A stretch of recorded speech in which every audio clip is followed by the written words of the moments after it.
Now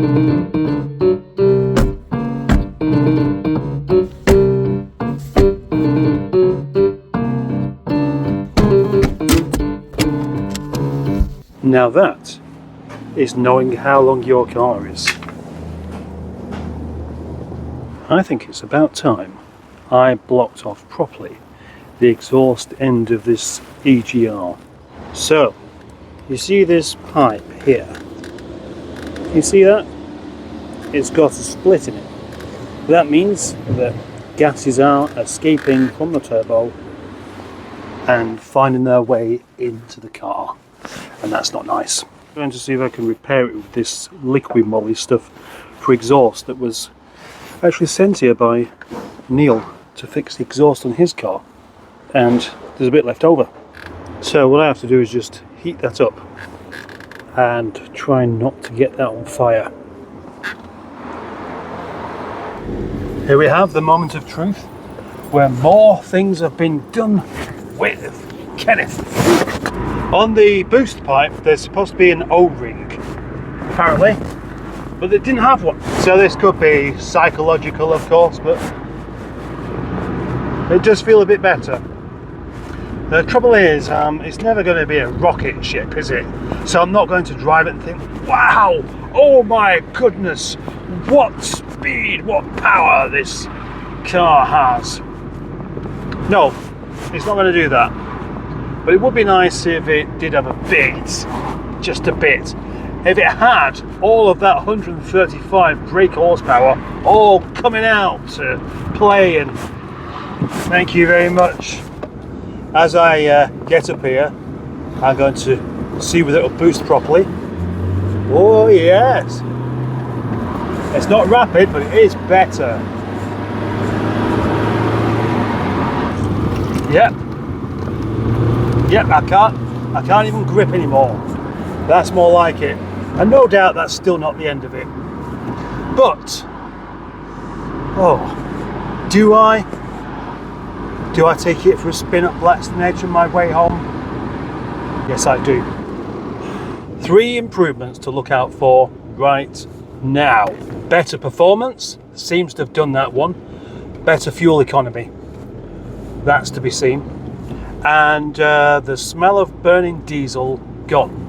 If it can manage all 3 of those, then that really is a cracking result, isn't it? Yes, it is. The game starts again.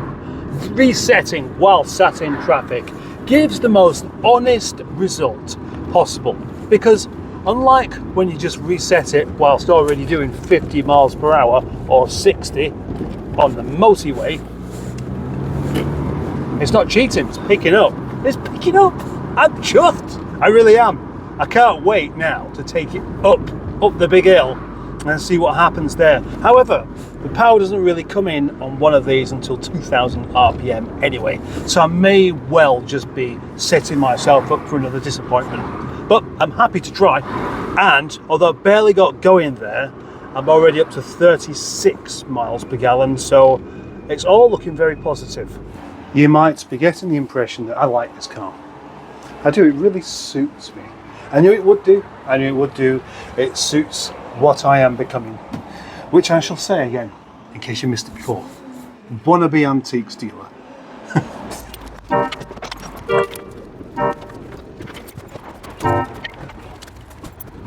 Previous job so far, unplugging the MAF and that other thing I did, forgot what it was. Anyway, that made a slight difference in how well it performed, but still the next day it was, struggling to start and being quite chuffy.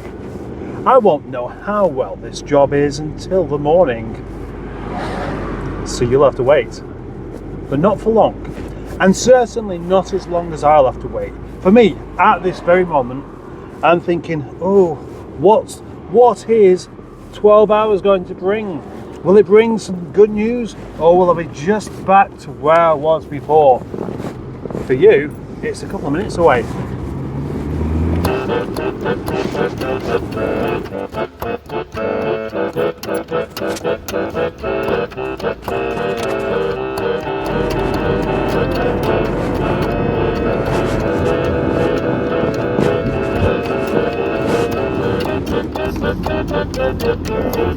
Some of my followers may be just a bit fed up of seeing Kenneth, Destroyer of Worlds. That's its full name, and I didn't even give it that name, just the Kenneth bit. Anyway, I do have plenty of other things on the go at work. I have Nigel to sort out, but this is my daily car. This is the one that I need to be using and running properly. And it's still not quiet, so even after the seafoam... Oh bollocks, I forgot to put that bit in. Now, let's see how good this seafoam stuff is. There it is, 473 millilitres of the stuff to be added straight to the fuel tank or somewhere else. It claims to be very good at helping injectors and just degunking the system, and we're going to find out if it works, because over there I have my old Rover 75 that's running a bit lumpy, and I've tried everything else and nothing's worked entirely. So I'm just going to bung the whole lot in the fuel tank basically.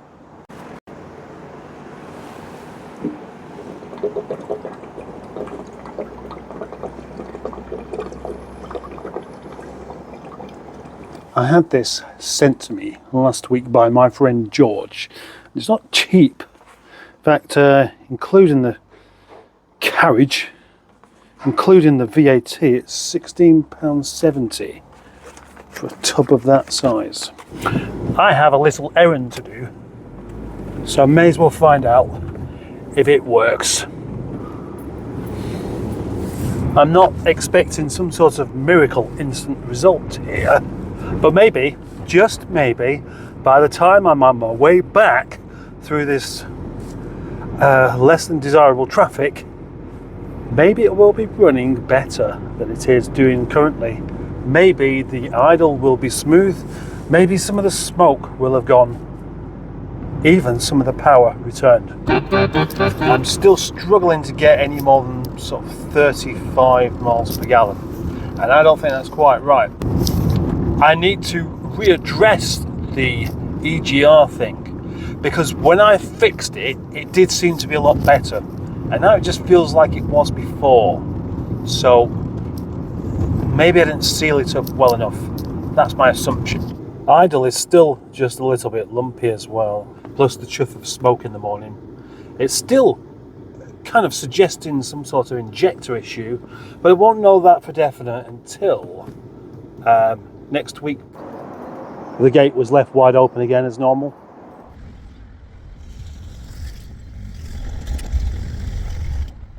Ready for work once I've had a cup of tea. No, in fact, whilst I have a cup of tea. You don't stop for tea, you continue for tea. As much as I would like to get on with the work with Nigel here, I don't actually need the car. In fact, it's probably not going to be on the road until next year. Whereas this one, I do. Yeah. And I would like to have an end to the breathing in diesel as I drive. That would be a rather luxurious happening.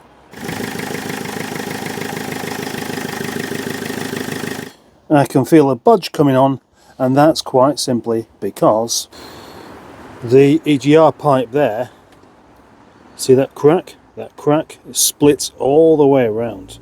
So exhaust gases are leaking throughout there. And that needs to be stopped. Take the pipe off? Well, the pipe goes to the turbo. That means taking off quite a lot of other bits that I can't quite get to without taking off lots of other bits. Lots of other bits. If I can just fix the pipe, I'll do that. It's time to put my little hack to the test. I want to go for a drive, see if it runs better, see if it runs more economically.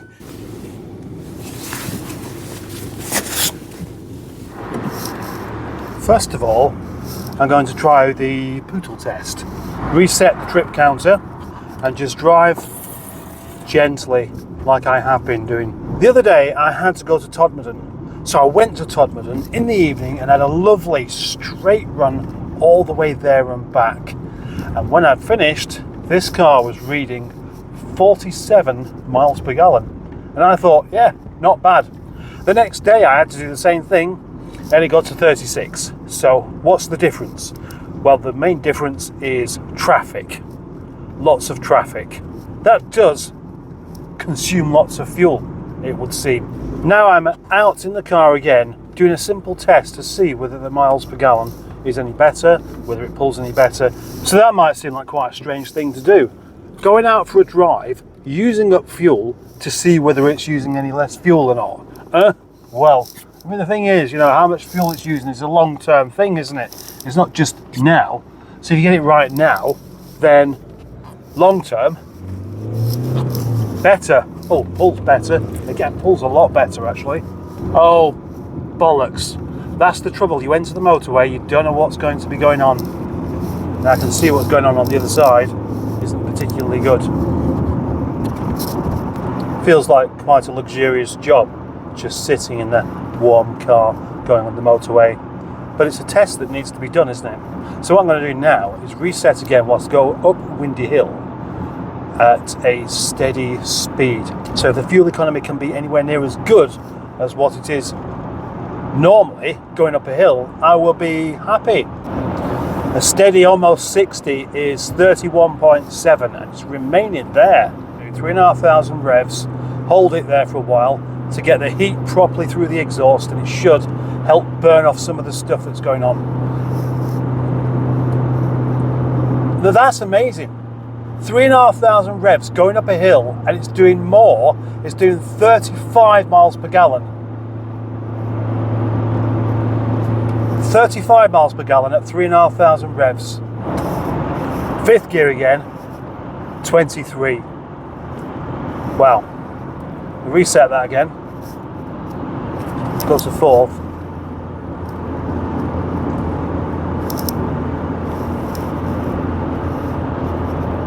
$34. I can't quite fathom this. I mean, I can a bit because obviously it's about it being in the correct power band, but I wouldn't have thought it'd make that much difference. The power's definitely on now. That's much more like it. But I don't want to be driving around thrashing it everywhere just to get good fuel economy. It just goes against what feels right.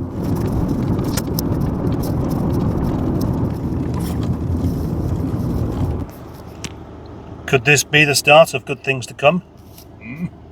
Well, I've been rolling down a hill quite a bit. Well, I'm glad I didn't go another junction.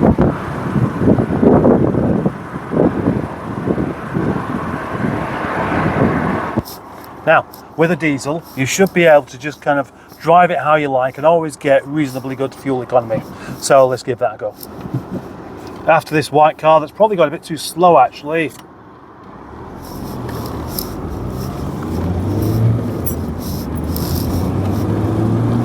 Oh, 7.1 miles per gallon. It is going a bit too slow. I should have just pulled out way before instead of being polite about it. And they're braking because they think they might fall into the reservoir. Yeah, it's over there. You don't need to worry about that reservoir. You'll be fine, honestly. You'll be okay. I'm going to overtake you. When I get the chance to, I'm just going to overtake because I don't want to drive along at this speed. I'm not going to get the chance to, though, am I? By the looks of it. I'm kind of stuck here now, aren't I?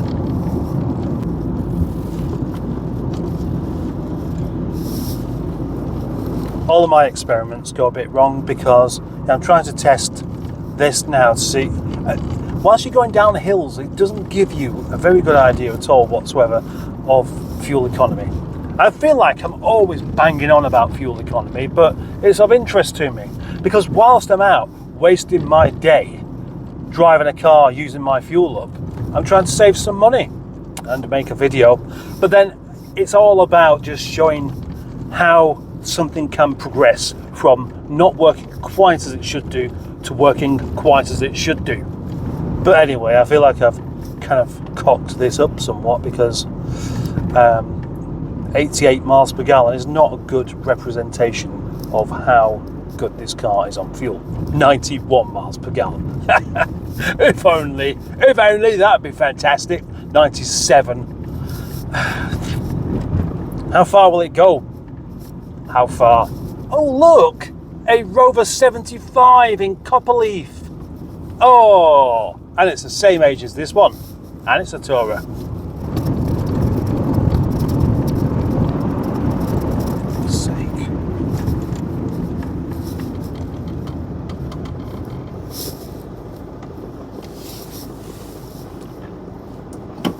Completely pointless lights. Nothing really.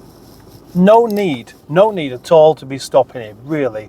There's a tiny bit of the road taken out, and that set of lights is more dangerous for making you having to stop suddenly. This diesel engine, nothing like the L series.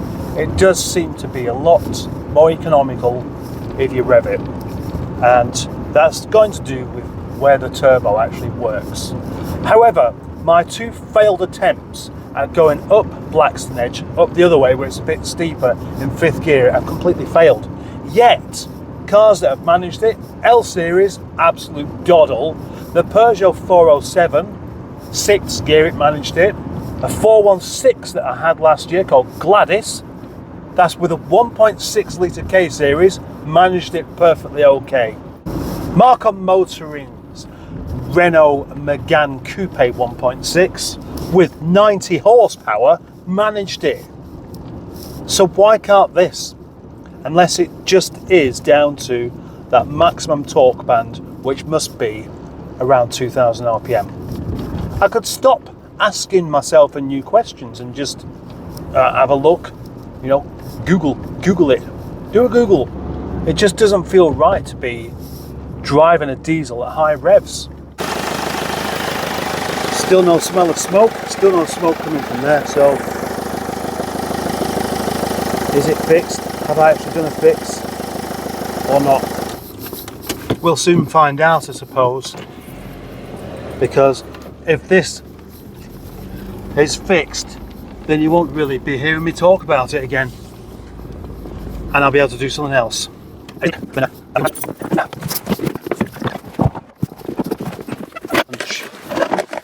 Yum chum. There's nothing more practical for lunch than hard-boiled eggs. They can stay in a briefcase in their own little box for like a week or something. They're full of protein, full of energy, and this is what I'm going to eat a lot more of.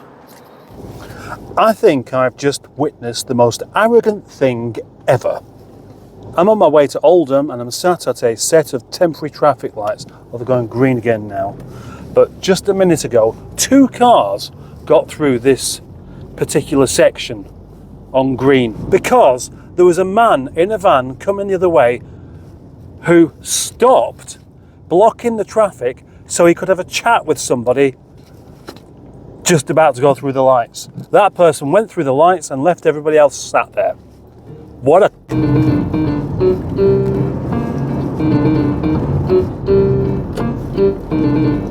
Anyway, my EGR valve has gone wrong again. Why won't it stay fixed? I just want it to be fixed once and stay fixed. But I suspected it was not quite right because I could smell burnt diesel again. And I opened up the bonnet and turned it on and that big chuff of smoke. So I'm going to go back to that yet again. Fucking hell. What a prick.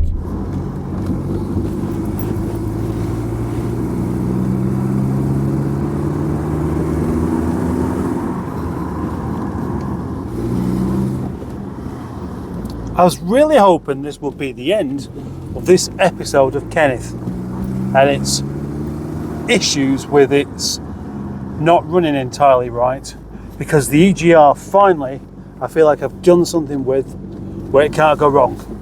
But the moment I set off out, it's making a funny noise and a very, very funny smell. I was going home, but now I'm not. I'm going to do something else instead.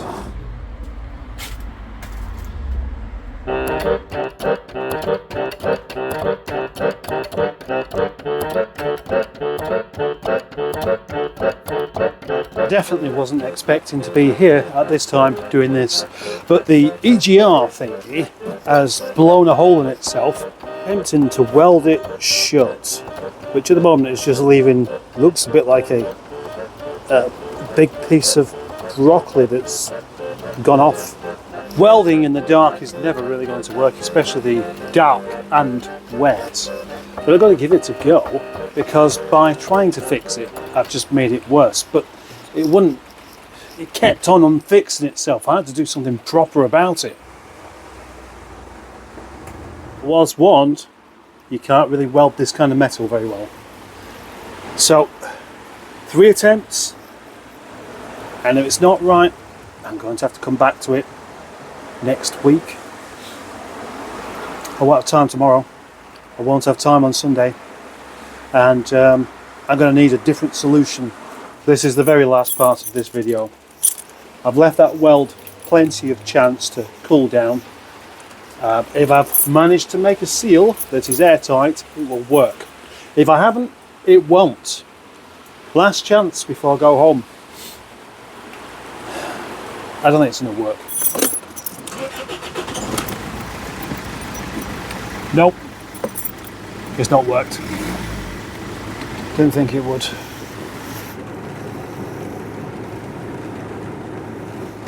Well, as you can probably tell by the fact that I'm not in a Rover 75 called Kenneth, that I have failed. The weird thing is though, as a last resort, I used some of that steel paste stuff that it is supposed to be really good. On the top, I made like a covering around all the blobby bits of weld once I'd knocked a few off that had stuck properly. And that seems to have worked. But I don't want to take any chances. So it's going to stay here overnight to at least harden. Bye bye. And thank you for watching. Thank you for your patience. Thank you for being a channel member. Thank you for subscribing.